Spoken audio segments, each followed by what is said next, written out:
we're back for films that have influences me as an adult, technically. I guess I'm an adult now. I'm in my 20s. I have to be an adult.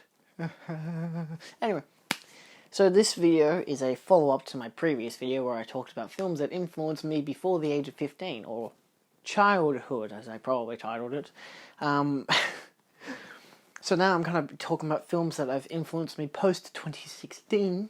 These are films notoriously, in my mind, that I have been able to dissect as a film nerd. Because I studied media in high school and have a bachelor's degree in media and communication. As of probably 2022, because they still haven't given me my fucking degree yet. I finished uni, I just can't graduate because of COVID. I can get them to send me the fucking certificate as a piece of paper for the mail, but my girlfriend is like, no, do a ceremony. It's cool. Anyway, so I've technically graduated. Anyway, but these are films again that, you know, have become absolute favourites to me. They've allowed me to look into different avenues of film. They're sometimes a combination of stuff that I grew up with as a kid, that have led me to where I am now, from, you know, the stepping stones. So let's kind of dive into it. There's no more trauma, I promise. So, films that define me post-high school years. This actually does include my, second to last years of high school, because that's where I started studying media. It feels like I only did in 2016, but I actually started studying media in 2015. That's when I started this channel, in 2015. So, my first film is the first film that really kind of branched me out into what modern cinema can be, and just taking a dumb idea and rolling with it. But also, honestly, it doesn't always have to be a dumb idea. It's just stuff that makes me happy, because movies can make you happy. So my two results here, because a lot of these now are just double hitters, is Swiss Army Man and Scott Pilgrim vs. the World. Now, I watched Scott Pilgrim vs. the World a lot after 2010. I think I probably first watched it in maybe 2011 when it came out on Blu-ray. I never even knew about it in cinemas, so I just Blu-ray it was because it was Edgar Wright, and I'm like, hey, I like Edgar Wright. I like Shaun of the Dead and Hot Fuzz, and I fell in love with Scott Pilgrim, and to this day it's still one of my favourite films. And Swiss Army Man is a film that I've watched one review for by Chris Duckman, and even he said, don't watch any trailers, just go into the film blind, you'll absolutely love it, or you'll absolutely hate it. Because a lot of people at the film festival that premiered at walked out because they thought it was stupid, because it's a movie about a fighting corpse, played by Daniel Radcliffe. And it's a film that, in its own right, can interpret into different various meanings and stuff like that. But just on the basic level, both of these films are just films that I always go back to. They're comfort movies. I absolutely adore them. I love them more and more each time. I never get tired of them. Booksmart is another one that I considered for this list, but it's not one that I immediately fell in love with. It's one that took time for me to fall in love with, and I've watched that film 3 times now, whereas I've watched Scott Pilgrim 6, 7, 8, 9, 10 times, I don't know. I've watched it a lot. It's usually once or twice a year that I watch it. And Swiss Army Man I've watched that 5 or 6 times since it came out in 2016. I watched it in cinemas with someone who didn't get it. And then since then, everyone I've watched it with has absolutely loved it, from my family members to my partner. And yeah, it's just one of those things where it's sometimes you don't have to look into a film too deeply, or you don't have to, you can be aware of its criticisms or what's wrong with it and stuff like that. I realize that all the characters in Scott Pilgrim are assholes. I get it. But it's still a fun-ass film, and that's kind of the point, you know. You get to understanding what a film can be if you just try to just understand it and enjoy what it is, instead of having an expectation and anything like that. There's a lot of films I've gone into these days where I've had no expectation going into it, say something like Monster Hunter, and you just dig it. And some of these films are films that will grow on me a lot more. Some of them will eventually just fade away into stuff that I'd like watching that every now and again, but not very often kind of deals. But yeah, that's kind of what's kind of been the start of my love of films post-2016. And then we get into the deeper end of that, which is films where, because I was really nihilistic in high school, as you do, so 2 of my favourite films are Annihilation and Blade Runner 2049. And of course, Blade Runner 2049 is my favorite film of all time, as of present. And it's one I love to watch, obviously. These two are both films that, like, are beautiful in terms of how they're shot. Amazing acting, amazing directing, writing, all that kind of jam.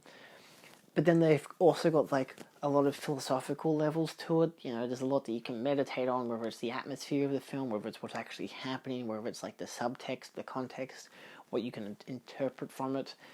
There's so many different levels to these films, and they both are kind of nihilistic. And maybe that's why I love them so much, because especially 2017 was my first year of uni. You know, I'd gotten over my nihilistic phase of high school, and suddenly I was, like, able to reinterpret that into more kind of philosophical things and theological things. So it doesn't mean I'm gonna do a 6-hour long video analyzing out Annihilation and Blade Runner 2049.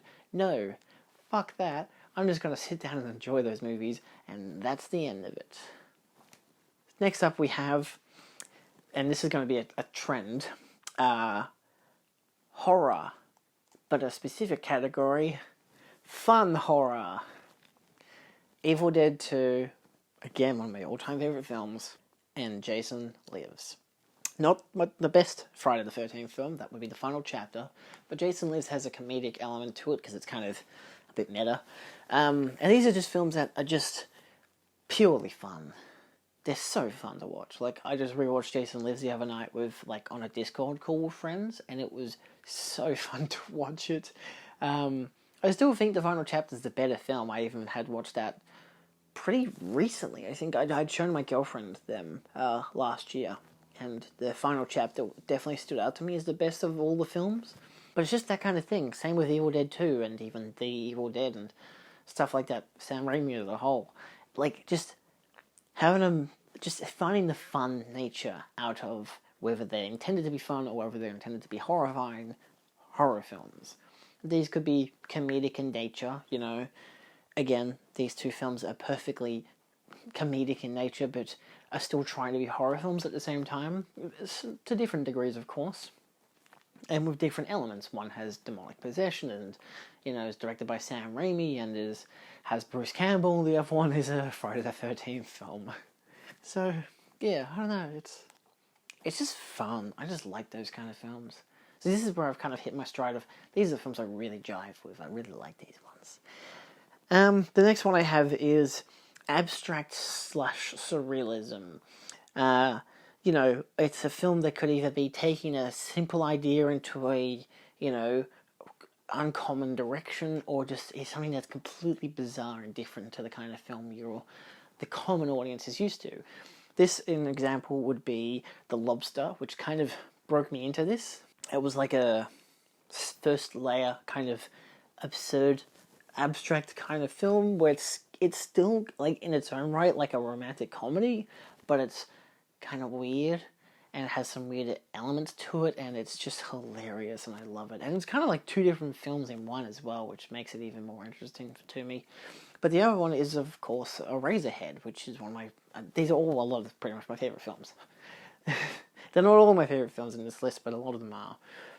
And this is a film that introduced me to David Lynch, pretty much. Like, I think I'd already seen one of his films before this. I think I'd seen Blue Velvet before I watched Eraserhead. But Eraserhead is just something mechanical. It's got a weird organic nature to it. I was going to say orgasmic, but no, I mean, like, organic is in, like, it's a weird organism, like the baby in it. It's just weird, and I like it.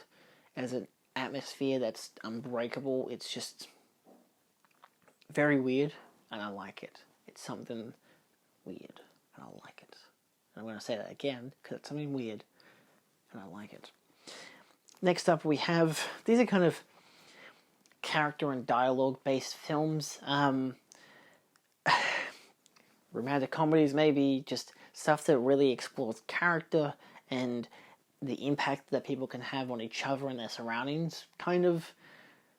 And that would be Before Sunset, which is a more intimate thing in the trilogy of the films, of how the impact can be on the two people, but also an external thing of the people around them, that they mention through dialogue. That's also kind of the romantic comedy version. It's not exactly a romantic comedy, it's kind of just a romantic drama in a way.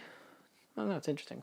And I did have this Social Network written down because that kind of is on the same value of it. But given I've only seen that film twice and it hasn't as much impacted me, I decided to go for American Beauty instead. I don't know, I'm still a bit topsy-turvy on the American Beauty nature. It's just because that's one that introduced me into analysing film, and I didn't really have any other avenue to work that in. But it still is, you know, a different aspect to the film where, like, using the narrative focus and stuff, telling you what's going to happen before it happens, so you can kind of see the experiences of the end of this one person's life, how they affect the people around them, and how it all bounces back. And it's a very interesting film. I've always liked it, and I studied it, in high school. It's one of the first films I studied. So it has that impact on me too as a person, analysing film. So it just adds a different element to it that you don't really expect.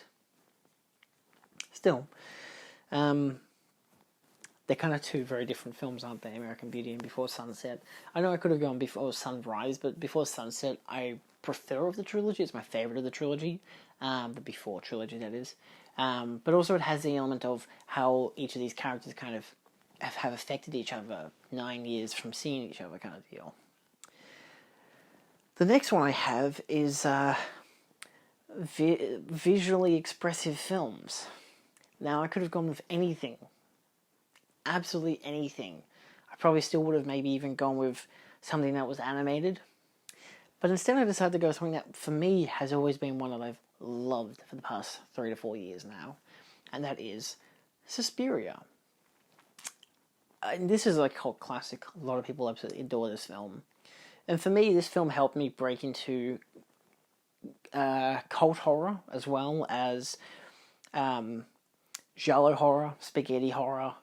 I'd already grown up with the spaghetti westerns of Sergio Leone with the Dolls trilogy. I have seen all of them once, but obviously I rewatched The Good, the Bad, and the Ugly several times.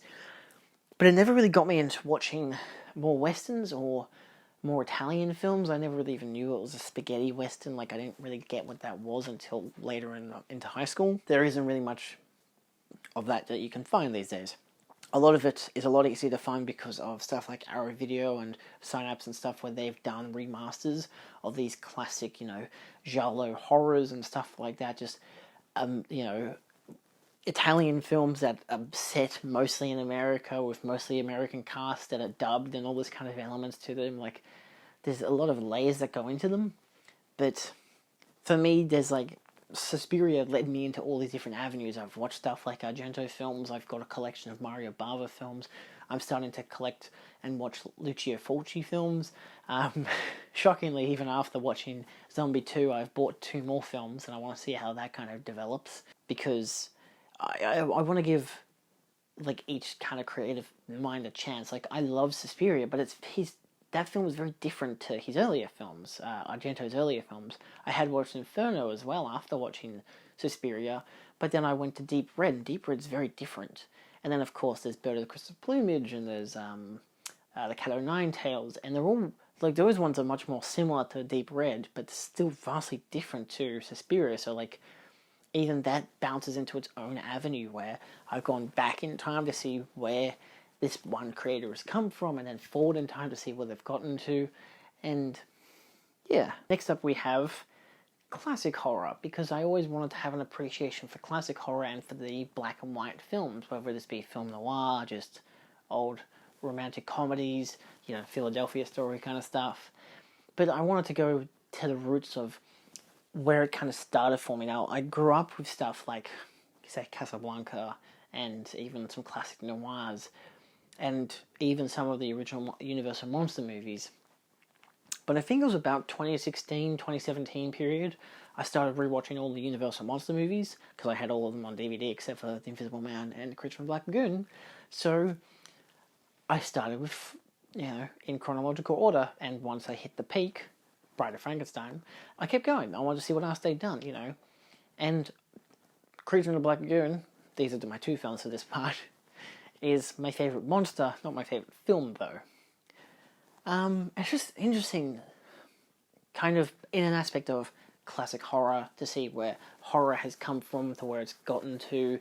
And I've got books that talk about horror as well, so this isn't just an aspect of watching old, like, American horror films and just appreciating that, or appreciating black and white, but also just seeing where the genre of horror as a whole has gotten. Again, like I said, I've got two or three books on horror films, and this has helped me to like, gotten me into watching stuff like The Cabinet of Dr. Caligari, and a lot of, like, even 60s and 70s horror films as well, like Don't Look Now, or Let's Scare Jessica to Death. Like, there's stuff like that. Like, they're just even ones that you wouldn't expect to watch, or ones that are like iconic that you have to watch at some stage in your life, like The Exorcist. But then, who has watched The Exorcist 3? I know I have, because that film's fucking amazing, and sometimes I think it's better than the first one. But yeah, it's interesting. See how, like, those classic Universal monster films have helped me to develop more a look into the history of horror as a whole, as a landscape. My modern equivalent for that would also be, like, because there's also the element of, like, practical effects and stuff like that, and so I kind of wanted to tag in The Thing as well, as, like, something that's like, I love monster movies that have practical monsters, so there's that element too, and that even incorporates, like, stuff like Godzilla and those monster movies as well. So, like, go from black and white Creature in the Black Lagoon and The Bride of Frankenstein to The Thing to Godzilla to so much more stuff. See, because horror's great. It's the backbone of cinema. Anyway, next up we have, in our number 8 category, inventive action films, because I kind of wanted to just put this in there. This being Mission Impossible Rogue Nation, my favourite of the franchise, and Mad Max Fury Road.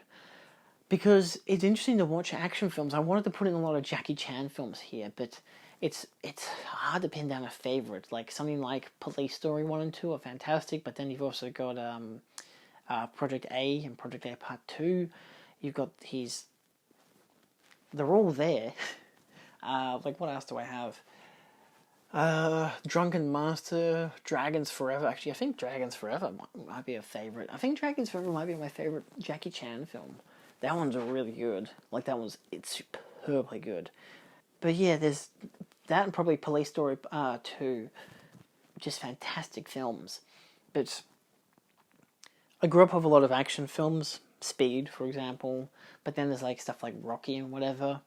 So a lot of American films. So you've got Mission Impossible, which isn't just an action film; it's a heist film. It's spies and secret agents and stuff like that. Where I don't care much for James Bond, but I like Mission Impossible.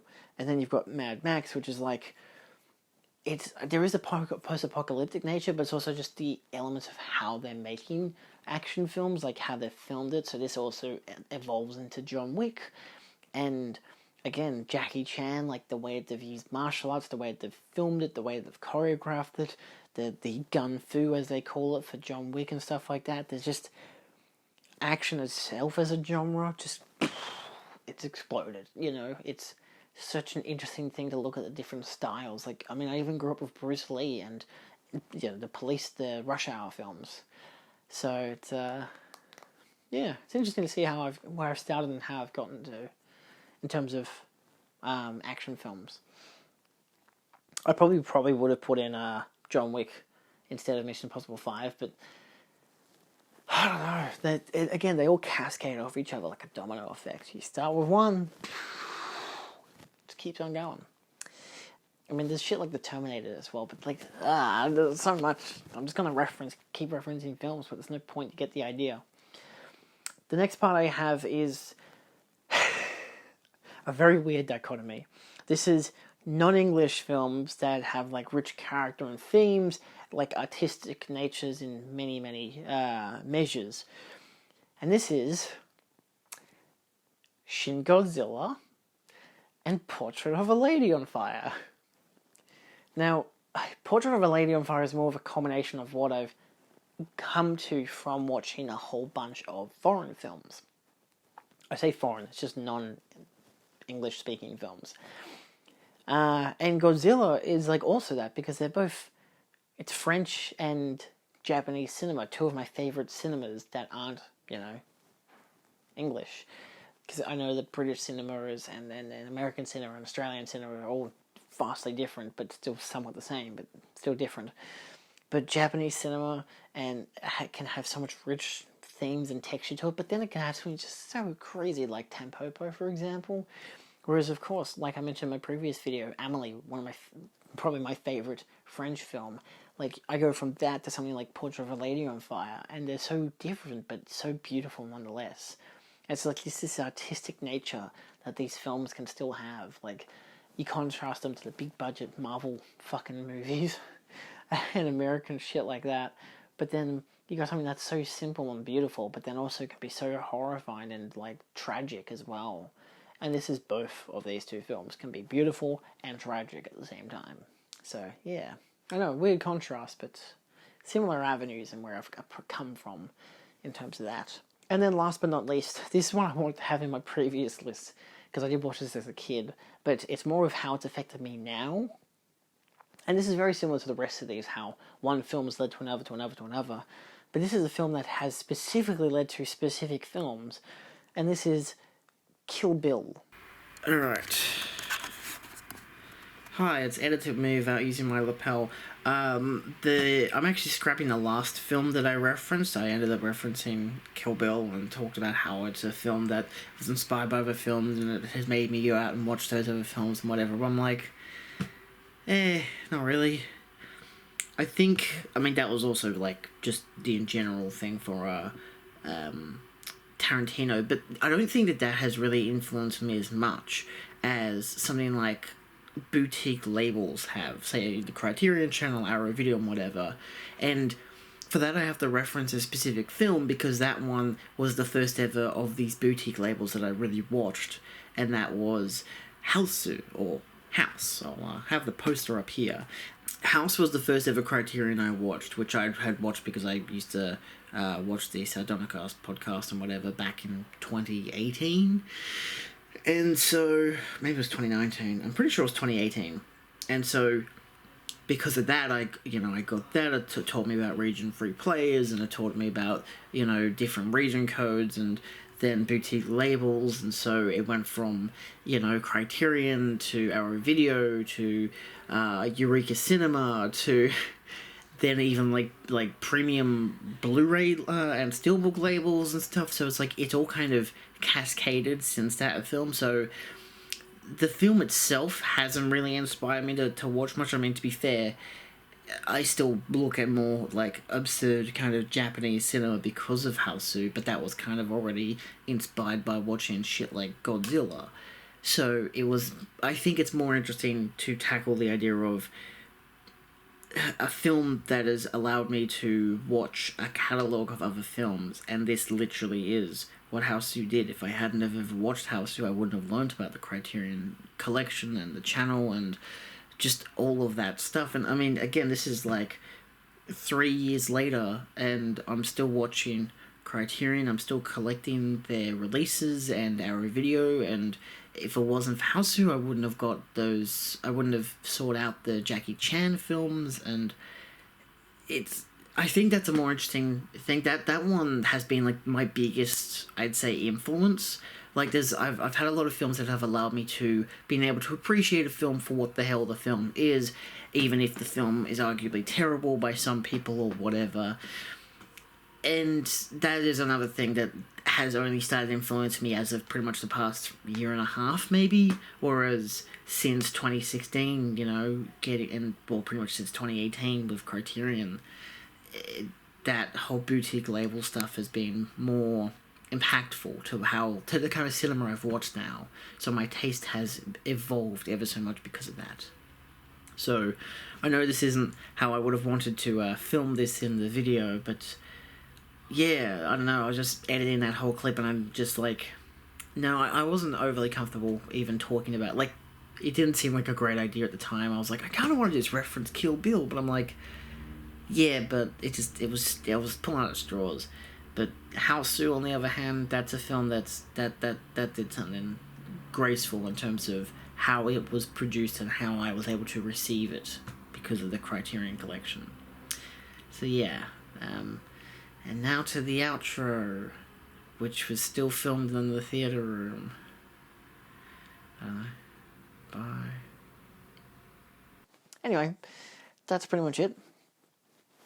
Thanks for watching. If you haven't seen the previous video where I talked about what influenced me childhood-wise, then go check that out. And we'll see you next time, maybe with a third video where I talk about video games. That won't be viewed as much, but still, it'll be interesting. See you next time.